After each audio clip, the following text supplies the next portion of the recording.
কার্তিক হলেন পৌরাণিক দেবতা।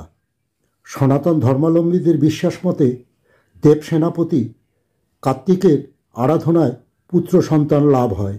কার্তিকের আরাধনায় শুধু যে পুত্র লাভ হয় তাই নয়, এই পুজো করার ফলে ধন এবং সংসারে শ্রীবৃদ্ধি হয়, অর্থাৎ সংসারের সদস্য বৃদ্ধির সঙ্গে সঙ্গে ধন সম্পত্তিরও বৃদ্ধি ঘটে। কার্তিক পূর্ণিমা অন্যতম পবিত্র দিন।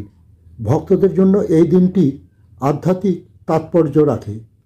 কার্তিক মাসের পূর্ণিমা তিথিতে কার্তিক পূজা পালন করা হয়। 16 নভেম্বর শনিবার শ্রী শ্রী করুণাময়ী কালীবাড়ি মন্দিরে কার্তিক পূজা পালন করা হয়। পূজা শেষে ভক্তদের মাঝে প্রসাদ বিতরণ করা হয়। ধন্যবাদ।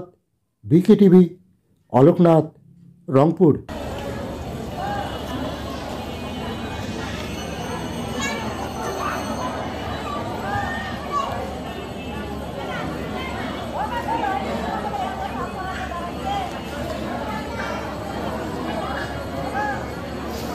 যায় না।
Dia